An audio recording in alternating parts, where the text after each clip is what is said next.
Une fois que le diagnostic a été posé, le traitement de la DMLA demande un suivi régulier sur le long terme. Plus la maladie est prise en charge rapidement, plus il est possible de freiner son évolution. Cependant, les deux types de DMLA ne se traitent pas de la même façon. La DMLA sèche ou atrophique ne possède pas encore de traitement commercialisé pour ralentir l'évolution de l'atrophie rétinienne, mais de nombreuses recherches sont en cours. À l'heure actuelle, les patients doivent faire contrôler l'évolution de la DMLA et adopter de bonnes habitudes de vie. Arrêter de fumer, avoir une alimentation variée.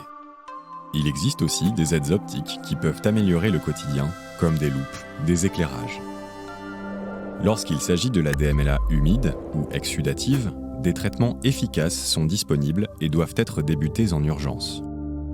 Lors d'une DMLA humide, une substance appelée facteur de croissance endothéliale vasculaire, dit VEGF, est produite, déclenchant ainsi la formation et la prolifération de vaisseaux sanguins anormaux appelés néovaisseaux. Cette substance est la cible des traitements qui vont bloquer le développement de ces néovaisseaux pour éviter qu'ils n'abîment la rétine. Il existe plusieurs traitements pour réduire les œdèmes et les hémorragies causées par les néovaisseaux. Tous sont efficaces et ils ont tous la même méthode d'administration. L'œil est un organe clos, complexe et difficilement accessible pour un médicament. Afin d'avoir suffisamment de traitement dans la rétine, le traitement doit être injecté dans l'œil, dans ce que l'on appelle le vitré. On parle donc d'injection intravitréenne ou IVT. Bien qu'impressionnante, cette injection est un geste commun très fréquent pour les ophtalmologues. Le jour de l'injection, il ne faut pas de maquillage sur les yeux ou le visage. Les IVT sont réalisés par votre ophtalmologue dans une salle dédiée. Après avoir utilisé un anesthésiant local dans votre œil, ce qui rend cette intervention peu douloureuse, votre ophtalmologue procède à la désinfection de votre œil avec un désinfectant spécifique. Puis, l'IVT se réalise très rapidement.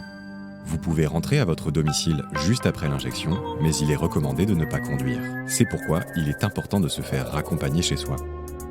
Une ordonnance de larmes artificielles pourra vous être remise pour pallier les sensations de brûlure ou des picotements fréquentes dans les heures qui suivent l'injection.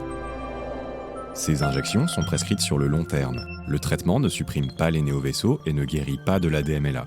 Il permet uniquement de stopper la prolifération de ces néovaisseaux. De plus, la durée d'action de ce médicament est limitée. Il faut donc renouveler ces injections sur une fréquence personnalisée à chaque patient. Cela peut aller d'une injection mensuelle minimum à une injection tous les 3 ou 4 mois.